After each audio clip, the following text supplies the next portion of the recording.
Hello, everyone. Thank you guys for joining me. My name is Brian. I really appreciate you being here today. Today, I just wanted to talk a little bit about stories. And I don't mean stories in general and storytelling as a whole, but more so the stories that we tell ourselves and as it relates to who we are as people. Most people, whether they realize it or not, they tell themselves stories as to who they are, why they are acting a certain way. And so, if this doesn't make sense to you right off the top, I would use an analogy such as this. I'm driving in my truck, I'm minding my own business, I'm being a respectful driver, when suddenly someone pulls right out in front of me and there's no one behind me. They could have waited 2 seconds and let me pass, but instead they pull out right in front of me, almost cause an accident. I have to slam on my brakes, and let's say I spill coffee all over the place. Okay, so this situation sucks. Now, I haven't had the part where the coffee spills all over the place, but I have been in that situation as the person who's been pulled out in front of plenty of times within my lifetime, and it always upsets me, it always pisses me off. So I'm sure you could probably relate to that if you have driven in your life. It's a pretty common thing. But what I mean by stories that we tell ourselves, right? So this situation, it did happen. But you see, in my mind, as this happens, I'm telling myself this story.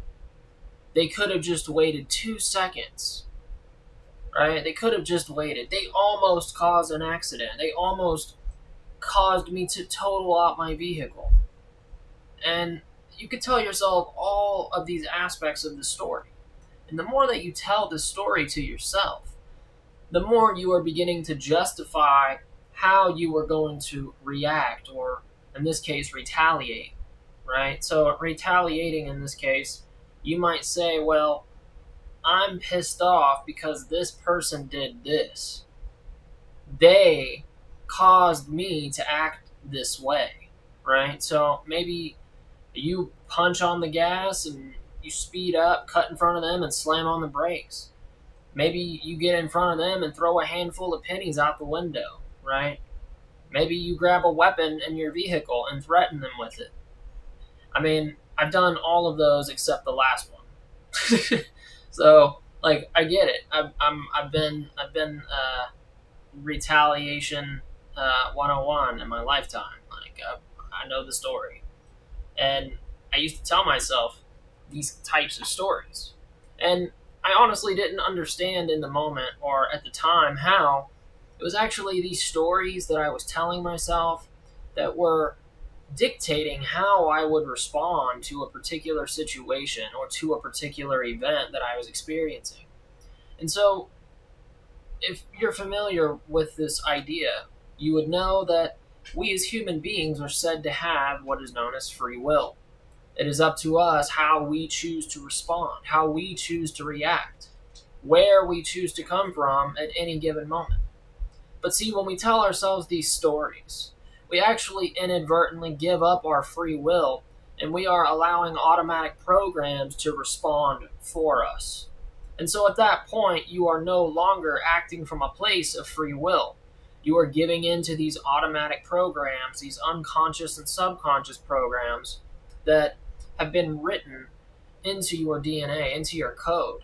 And you really don't understand or realize it in the moment that this is actually what you are doing.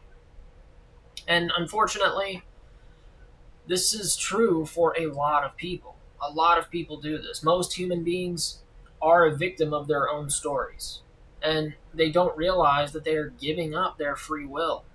And so, when you can get out of telling yourself these stories, and I get it, it's not always easy, especially when you're in the midst of a situation like this and you're trying to wrap your mind around, why did this idiot just do this? Why did this happen? What are they doing? And I get it, like, it sucks. But when you can take a step back and try to approach that situation from a neutral ground, from there you can truly have that free will to respond how you like. Because ultimately, when we approach a situation from anywhere else other than that neutral ground, we no longer have true free will. And so that's really the message I wanted to share with you today, is that we as human beings are victims of our own stories. What stories have you told yourself about who you are? What stories do you tell yourself on a day-to-day basis? I mean, it's part of human nature. We live our lives in what appears to be a linear fashion. Time appears to go one way, and it seems as if our previous histories, our experiences, and our choices and decisions have made us who we are. And it is this story that we tell ourselves that we cling to try to identify ourselves as human beings. We believe we are the stories that we tell ourselves. And that's not really the truth, though. These are certainly an option that you have available to you as a human.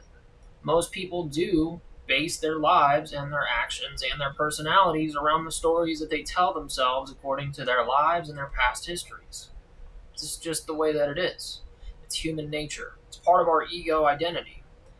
But when you can understand that you're more than that, when you can see each and every person as a reflection of yourself, it does allow you to take that step back and to ask yourself, why is this happening to me? What does this have to teach me? What is this a reflection of?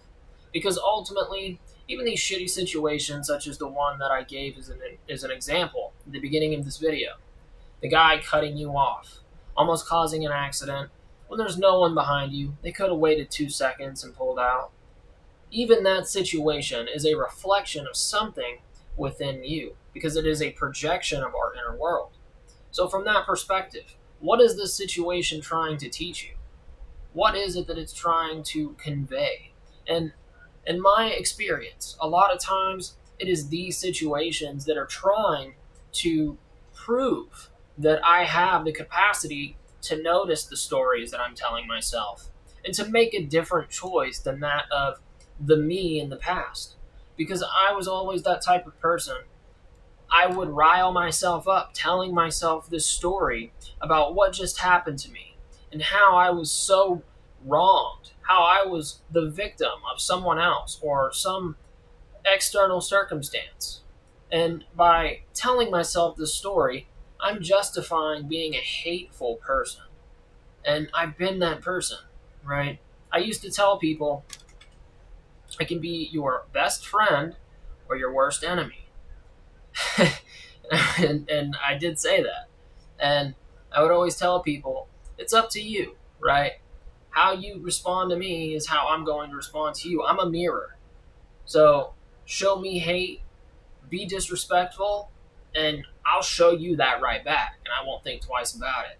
And that was who I was. That was the story that I told myself. I believed myself to be this mirror, where I would always mirror back what someone gave to me. It was an equal give and take. But from that perspective, I'm giving up my free will. I'm allowing someone else to decide how I will respond. And you can see how that's very limiting. That is, at its core, a self-limiting belief. And as long as we're operating from that state of mind, from that frequency, we're never going to be able to step in to our true power as a creator being. To our true power as an aspect of the absolute. And that's kind of what I wanted to talk about today, is how these stories that we tell ourselves, while seemingly benign on the surface, actually have a great impact, not only on you, but on your life in general. Because it is how we respond to the world. It is that response that then reflects the world that we see to us. So it's how we respond to these seemingly external stimuli and events, and how we see ourselves that actually dictates what we see in the reflection that is physical reality. And so when you can remain neutral and truly approach it from a neutral perspective, where you are giving yourself every opportunity to respond any way of your choice, you can always make a better choice.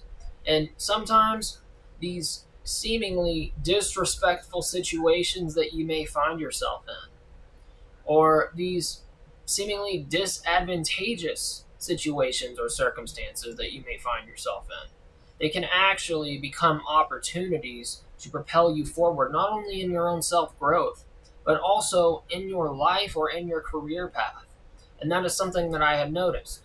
The more that I've approached my life, understanding the stories that I like to get caught up in telling myself, knowing that these stories are an intrinsic part of our human nature, I'm better able to catch myself. And by catching myself in the act, I give myself true free will to respond in a way that was not previously available to me.